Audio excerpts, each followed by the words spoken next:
Hello, today I'd like to mention to you a recent real estate report that describes how some cities and prices have appreciated on homes that it's outpacing the average salaries during the last year. In other words, some houses acquired more value than what an average salary is. This trend is unexpected, especially for the year of 2020. The pandemic ravaged many industries and left many people without employment. A lot of people were actually fearing a drop in real estate prices, and I was actually one of those due to COVID. But the trends has been the complete opposite. U.S. housing has gained over $2.5 trillion in value in 2020, the most a single year since 2005, according to Zillow. So according to Point2 Homes, an online real estate marketplace, the net increase in home outpaced and out-tripled owner salaries in 15 American cities. In the top list is San Jose, California, where the average house's sales price in 2018 was $1.265, and in 2020 the houses were selling for $1.385. That represents an increase of $120,000 in San Jose, an average salary of $60,000 for that area. Similar situation is happening in different markets in California, Anaheim, San Francisco, San Diego, which are traditionally expensive cities. On the 7th position, we find Jacksonville, Florida. We're going to mention this city because we own multifamily properties in Jacksonville, and we deem this a very good market for the type of investment that we look for.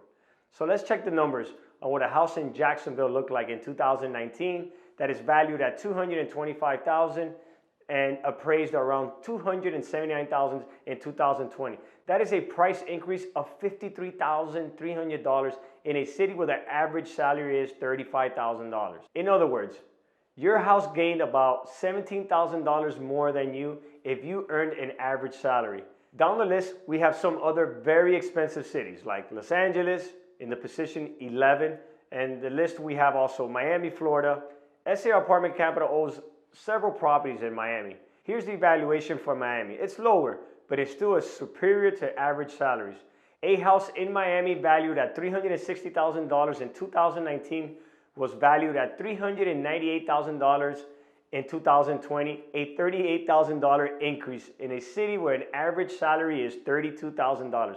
That is crazy. So how does this affect multifamily real estate market? Who benefits? Who loses? So let's take a look. If you already own a home, and you of course are benefiting from this value appreciation because your house has so much more value than it did before. But what if you don't own a home and it's becoming harder and harder for you to buy a house because the prices are just too high, it's too competitive in the market, there's bidding wars going on? Well, there's some people left outside of this pool of potential buyers. They just can't afford it, or they just don't want to deal with the craziness that's happening right now to be able to buy a home. Even though interest rates are appealing, but try picking up a property in a hot neighborhood. It's a bidding frenzy. Unless there's a market correction, those prices will be becoming unattainable for millions of people in the United States. And we have seen some corrections in the past. By 2008, the prices increases was so out of control that the bubble burst and left billions of dollars in losses, pulling down financial markets, employment, and the whole economy was just a bloodbath. Now, our current prices have surpassed 2008 prices. Now, none of the data shows me that the market we are in is going to have any correction in the next year. Anyways, all these people who no longer can buy will have to keep on renting. So, people who own rental properties will benefit from this year for years to come. Now, when housing prices are high, rentals increase too. We are very likely to see a steady rent increase on those markets as a result of the real estate appreciation and migration. Not all cities are going to benefit from this migration growth, but some hot cities are going to have lots of market rent increase.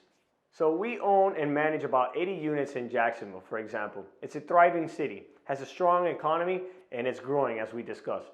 We also own over 115 units in Miami, Florida. It's another city that we mentioned in this study. Miami keeps on growing. It has a very diverse economy, from tourism to large industries to several Fortune 500 companies. It's by far one of the largest urban economies in Florida. It has a very unique feel. And the 12th largest city in the United States. Housing appreciation has encouraged a lot of spending, and people in general feel more confident about the economy. Also, Because people have higher equity in their houses, they tend to borrow money against their equity. People who rent out their own properties will have extra money due to higher rental rates like multifamily investors do. But one effect that we are seeing in this market is inflation. Higher prices of construction materials. For example, building and repairing a house, condo, or building will it's getting just more and more expensive. We've seen lumber skyrocket. So this expensive real estate market combined with the reduced inventory turns this situation into what is known as the seller's market. People who own real estate have the upper hand. We believe that multifamily properties will also see a higher value appreciation due to these factors mentioned and the low rate market that we're in. Whether we are near a bubble burst or not, or if we will see market crash anytime soon, I don't think so. We should have a strong real estate market towards 2021 and maybe getting into 2022. I don't want to make predictions toward the end of 2022, but we should have a good, strong year. So one of the questions I keep getting asked almost every day by my friends and family, are we in a bubble burst? Is the real estate market crashing? Is this going to continue? I don't foresee, none of the data shows that we're going to have any issues through 2021. I think that this is going to be a strong year for sellers to sell their properties.